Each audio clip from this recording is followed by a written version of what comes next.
আপনাদের আমি কথা দিয়ে যাচ্ছি, আমার 5 বছরের রাজনীতির জীবনে একটা অসত্য কথা বলেছি? একটাকে প্রমাণ দেখাতে পারবে? 1 টাকার দুর্নীতি করেছি? কেউ প্রমাণ দিতে পারবে? স্টেজ কি হয়েছে? স্টেজ কেন হিলল?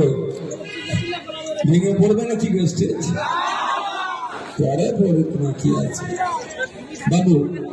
আচ্ছা, যেটা বলছি শোনো, 1 টাকার দুর্নীতি কেউ দেখাতে পারে? আমি আপনাদের কথা দিয়ে যাচ্ছি, এই সুন্দরবনের মানুষকে, দক্ষিণ 24 পরগনা জেলার মানুষকে হেভি ট্রিটমেন্ট নিতে গেলে আগামী দিনে কলকাতার পিজিতে এনআরএসের চিত্তরঞ্জনে যেতে লাগবে না।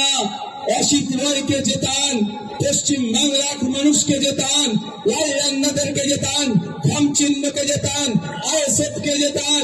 148-এর ম্যাজিক ফিগারে বামপন্থী আইএসএফদের নিয়ে আসুন। কথা দিয়ে যাচ্ছি, কলকাতার PG hospital, NRS Chittaranjan Kolkata থেকে তুলে দক্ষিণ 24 পরগনায় আমরা বসিয়ে দিব। কথা বলাচ্ছে, রেকর্ড হচ্ছে, আমরা বসিয়ে দেবো। ক্ষমতায় শুধু একবার নিয়ে আসুন। সম্ভব? সম্ভব আছে ভাই। গত অর্থবর্ষে পশ্চিম বাংলার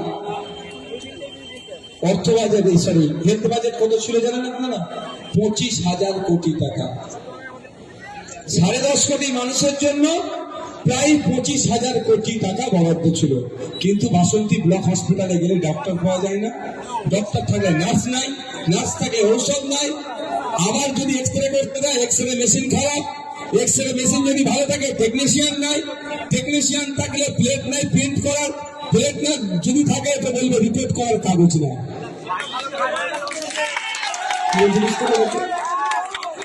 এই দুরবস্থা থেকে পরিত্রাণ পেতে চান কি চান না?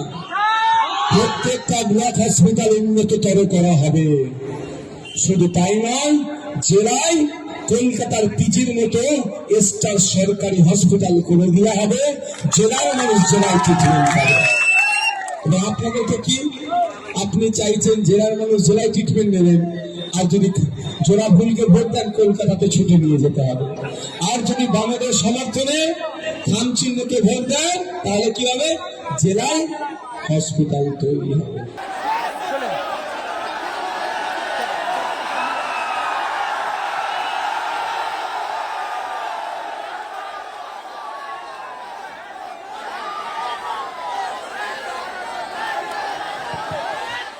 এসআইআর এর আতঙ্কে কিন্তু রয়েছে। যাদের যাদের লিস্টে নাম এসেছে, কেউ ভোটদান থেকে দেখুন ম্যাক্সিমাম মানুষ ভোট দিয়েছে। আমি তো চাই, আমি তো বলেছি সবাই ভোট দিন। ভোট কেন দেবো না? আমরা ভোট দিতে হবে। তৃণমূল বিজেপি হারছে। এখন ব্যাপারটা হচ্ছে, এই বাসন্তীর মানুষ এখন একটু স্বাদ বদল চাইছে। হাত বদল, স্বাদ বদল। বাসন্তীর মানুষ কেন হাত বদল চাইছে সেটা আপনারা বুঝতে পেরেছেন। আজকে যে জনসভায় যারা এসেছিল, ভেবে নিন এটা হচ্ছে আমাদের শোকেস। গোডাউনে আরো অনেক জনগণ আছে। কে ওই হুমায়ুন কবিরের দালাল ভাই নওশাদ? ও তো হুমায়ুন কবিরের হচ্ছে গিয়ে যেমন বিজেপির দালাল, নওশাদ তো বিজেপির দালাল। ও যে এত কথা বলছে, ওর ক্ষমতা আছে? বিজেপির কাছ থেকে নিরাপত্তা নিয়ে রাজনীতি করছে। নওশাদ সিদ্দিকী যদি দম থাকে, সেন্ট্রাল গভর্নমেন্টের নিরাপত্তাটা ছেড়ে দিক, রাজ্য সরকারের নিরাপত্তা নিক, রাজ্য সরকার নিরাপত্তা দেবে। কিছুরা বিজেপির কাছ থেকে অর্থের বিনিময় সংখ্যালঘু সম্প্রদায়ের মানুষকে নিয়ে রাজনীতি করছে। ভোট কেটে বিজেপিকে সুবিধা করে দেওয়া। আইএসএফে ভোট করা মানে বিজেপিকে ভোট দেওয়া।